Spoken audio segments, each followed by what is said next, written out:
Hello, and thanks for joining us for another episode of Bible Bits and Convictions and Confessions.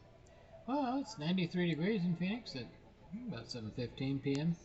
Hey, today we're going to talk a little bit about what David Jeremiah was talking about. We're going to put him on, actually, to listen.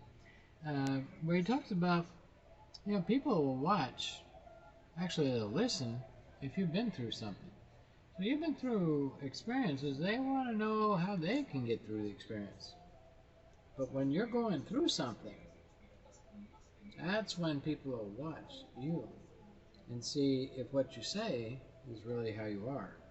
Let's take a listen to David Jeremiah, see what he has to say as he closes out this sermon on the possibilities of problems. Here we go. Preaching better, I was listening better. People listen to you when you've been through something. I tell people all the time, if you're a pastor, people listen to you when things are going well. When things are going bad, they watch you. They want to see if what you've been saying works in your life. Is Jesus all you need, or are you just saying that because you're paid to say it?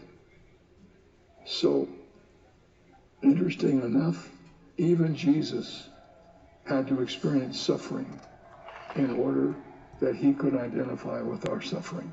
That sounds strange, but I can prove it to you.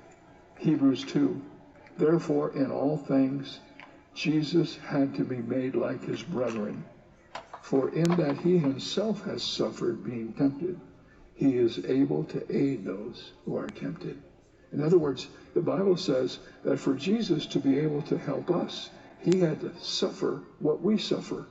So now the Bible goes on to say we do not have a high priest who cannot sympathize with our weaknesses. He was in all points tempted as we are, yet without sin.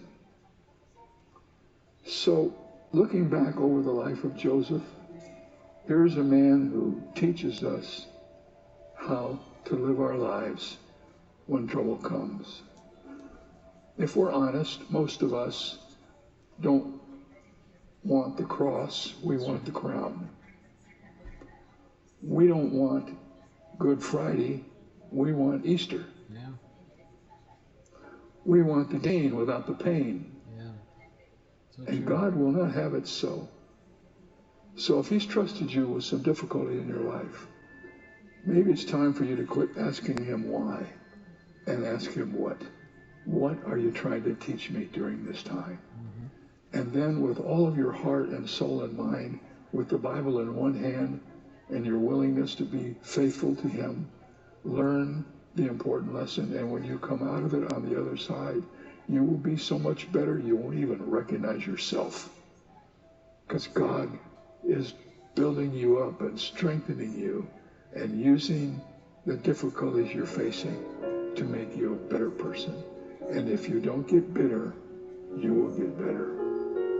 I'm sure of that. I know it's true. And that was David Jeremiah. And it's so very true that, in adversity, we draw closer to God. Basically out of need and desperation. And God doesn't put us through these tests and trials and challenges because, I want to see him suffer how they do. No, it's not like that.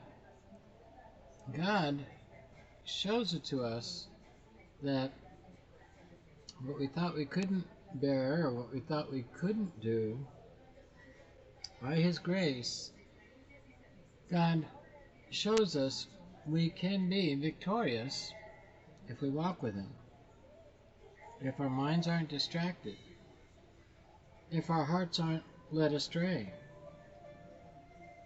if we trust, if we believe and hope in the truth.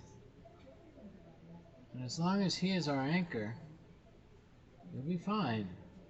It's when we start looking to ourselves and what we think we lack or what we think we need, that's when we start to get in trouble. Our eyes get off God.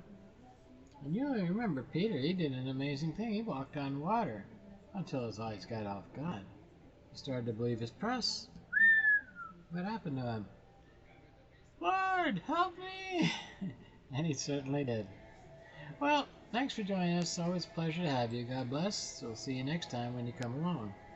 Hit subscribe. Don't miss out.